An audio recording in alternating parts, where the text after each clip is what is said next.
Of the story that's going on as Jesus has gone into Jerusalem.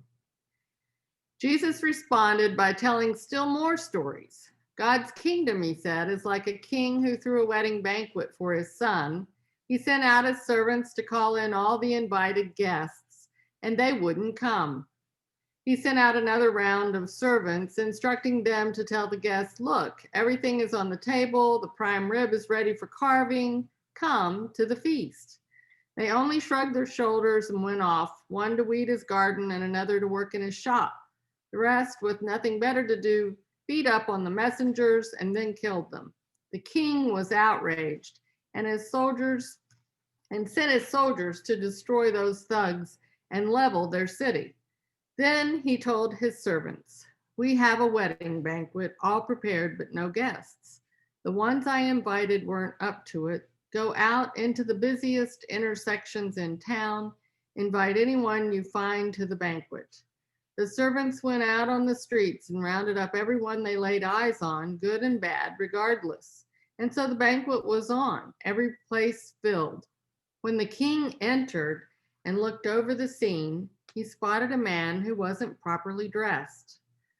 He said to him, friend, how dare you come in here looking like that? The man was speechless. Then the king told his servants, get him out of here, fast. Tie him up and ship him to hell, and make sure he doesn't get back in. That's what I mean when I say many get invited, only a few make it. The Gospel of the Lord. So we are continuing back to the basics, expensive grace. And we're also continuing our focus on our stewardship campaign, which we're right in the middle of. Next week is Commitment Sunday. And Don will remind you during the announcements, but we need to mail in our pledges pretty soon and prayerfully consider not just our treasure, but also our prayer life and our prayer life and our time and talent. So anyway, so we all have been invited to parties, and some of the invitations come in the form of, hey there, I'm having a get together, can you come? And some of the invitations come with very formal triple envelopes with little, what do you call that kind of paper, vellum paper or something like that in the middle of them, very fancy and embossed, like wedding invitations. And usually our host, whoever invited us, wants us to reply or respond and let them know whether we're going to come or not, so that we can, they can prepare for us. If we decide to attend the event or the party or the celebration, then we make plans to do that. We put it on our calendar so we don't forget it. If we have to dress up or have something unique to wear, like to a wedding or something, we might go shopping and get clothes to wear to the wedding. And we need to determine whether we need to take a gift for the people, or a hostess gift if it's not that, or if it's a potluck, maybe we need to figure out what we're going to bring. But at any rate, it takes some planning. Once we make the choice to go. In today's gospel lesson, we hear a story that is about, Jesus is continuing on this teaching that he's doing right up until almost till the day before he dies. Some scholars place this teaching of this parable right before on Wednesday of Holy Week, right before he's killed. And so the context of this particular story is different than the story that we find in Luke that has some similarities. If there are two stories in each of these Gospels, and the one in Luke is a little less harsh than the one in Matthew. But I think that's partly because of where we find it in the scheme of things. because I imagine that Jesus is getting very intense, trying to convince people that that they need to turn around, that they need to think about the incredible, bountiful, and expensive grace that God wants to lavish on them, and that they have chosen not to do it. And the result of that is death. And I want to say, in the story, you know, the king is supposed to be God, and I mean, it's a parable. And I understand the parable, but this is what I believe. I just want to tell you this right away, and I'll probably say it again. But I don't believe that God goes out and kills folks for not doing what he wants them to do or what he's asked them to do. But what does happen, in my opinion, is that if we choose to turn our backs on the festivities, if we choose to turn our backs on the banquet, if we choose not to go to the wedding feast, if we choose not to embrace God's love and expensive grace, then we will suffer for it. We will suffer enormously for it, immensely for it, even maybe unto death. So I think it's really important for us to remember that in this parable, people die because they've turned away from this gracious offer. But it's not because when we're thinking about it in terms of us, we turn away from God's gracious offer and we will suffer and possibly die.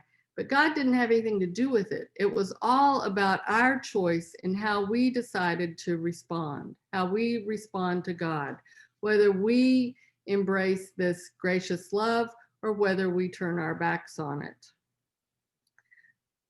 So the response of the king, who's portraying God, it's really interesting to note this, that initially he's excited about this incredible feast. I mean, he's prepared this wonderful feast. He's done all these things to make people really experience a deep, deep joy. And he's extended this invitation, and people don't want to do it. But he's not to be denied. He doesn't get mad at that point. He basically thinks, well, maybe they don't understand. Maybe they don't understand. And so then he says, well, go back and tell them that I've made all these preparations, that this is what they're going to experience if they choose to come to this wedding feast.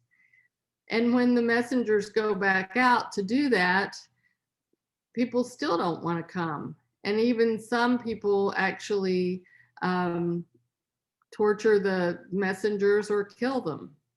And then the king is enraged because they've really turned away to the extent that he can't deal with it. So the king does go and kind of wipe that group out that did that because he was outraged.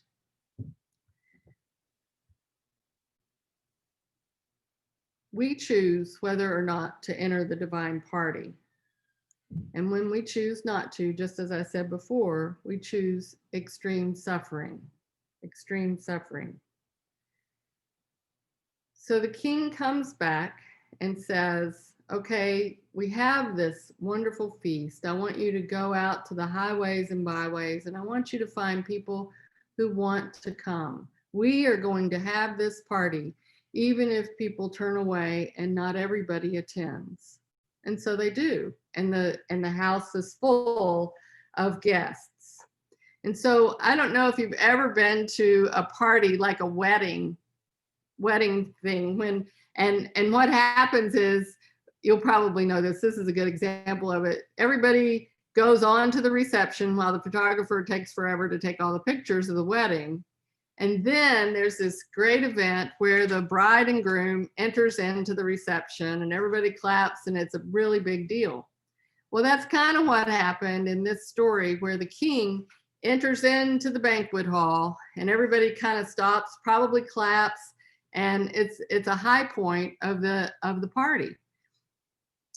The king looks over the hall and sees all the guests, and all of a sudden his eyes see someone who is not properly dressed for the event. In the East, when they give a wedding feast, the host will provide a wedding garment for all the guests. So you don't have to buy a wedding garment. You don't have to borrow a wedding garment. The wedding garment is provided for you. You don't have to, all you have to do, you don't have to buy it or anything, it's free. All you have to do is choose to wear it. Choose to wear it. Now, this story at this point in the game upsets a lot of people. Maybe they've already been upset about it, but it upsets people because in our world, because we think, oh my gosh, what does it matter what somebody wears? What's the big deal? Why is that person seemingly punished more than even the others? And this is the part of the story that I think really means a lot to us if we unpack it properly.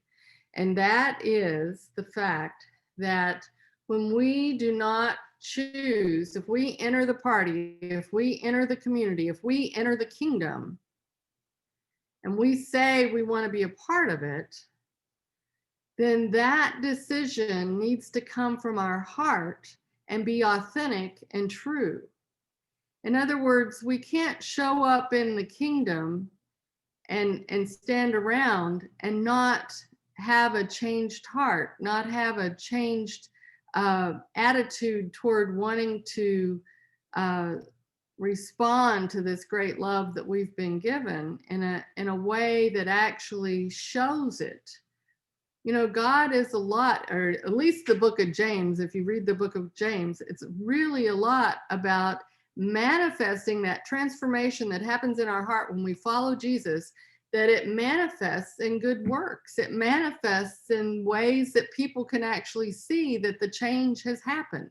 It manifests as the wedding garment, if you will. And a lot of scholars say that's the point of this part of the parable, that the righteousness of the person was not there. But I would like to say that it's more like a sacramental kind of idea, because when we make a decision and when we make a choice to be a part of a community that follows Christ, what we're doing is we're saying from the inside out that we want to allow God's grace to transform us. We want God's grace to help us be better people. And we are open to that, and we're willing to do that. And the sacramental part of it is a sacrament is an outward sign of an inward grace. So something that we can't see is happening, but it manifests that externally outside of us. And you all know people like that. You know people who are very faithful people, and their lives are exemplary in manifesting God's love in this world. If you don't know anybody personally, and I imagine you do, you can look to people like Mother Teresa or Thich Nhat Hanh, or people that are live their whole lives so that there's no way you can miss it. You know that they're a member of the wedding feast. You know that they're part of it, and you know that they've got the right clothes to be doing it. So I think that's what that piece means. And I don't think it means like there was a dress code, because I've heard people say, well, you know, that you just drag them off the street. How are they supposed to have the right clothes? But that wasn't what it was about. It was about being able to manifest that incredible love that happened on the inside when we made this choice to be a follower of Christ. Karl Barth says in his Church Dogmatics, in the last resort, it all boils down to the fact that the invitation is to a feast, and that who does not obey and come accordingly, and therefore festively declines and spurns the invitation, no less than those who are unwilling to obey and appear at all. So it's an equal choice in terms of turning away from God, I guess. And I don't know about you, but I know of lots of people that we find in churches who are not even trying I mean, they came there for a reason other than to follow Christ. They came there to sell insurance, or they came there to get voters in their next political campaign, or they were inauthentic. And so that thing happens all the time. So it's important for us to remember that we need to really look deeply and pray for God's grace so that we might live out our life in the kingdom as God has calls us to live it out.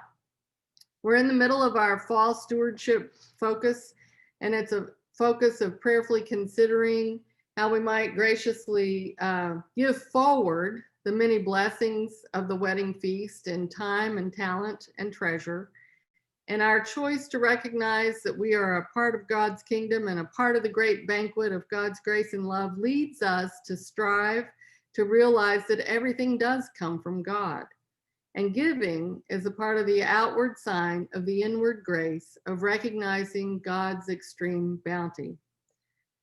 Our choice is to give back or to pay it forward, however you want to look at it. And it's a choice that shows itself as part of the wedding robe, the outward sign, if you will. So I invite you to really prayerfully consider this piece of our spiritual practices, this piece of our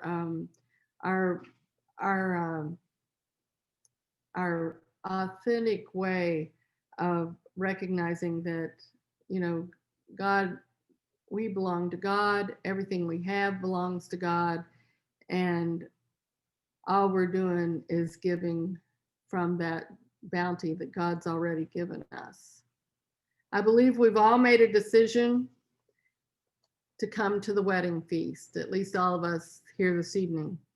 And I believe the scripture today is telling us to act like it, to put our choices into actions, because actions are the evidence of a true decision by God's grace. I read a meditation this past week on this passage, and I don't know the author, it's anonymous, but I thought it was a perfect way to sum up this passage, and I want to read it to you, and I will close with that. The parable of the wedding in today's gospel was spoken when Jesus saw that his own people were moving to reject him. The story is symbolic, but the invitation to us is a real one. It's an invitation to aim at the good life. The invitation to the kingdom of heaven is cast wide, yet we are free to say yes or we are free to say no. No matter how low a stature I seem to have in this life, I am welcome. I will shake off the rags of my injustice, my less good self, and dress in the clothes of a new, more loving person. I ask God to help me to respond as best I can to this real invitation. So I invite you into conversation. You're welcome to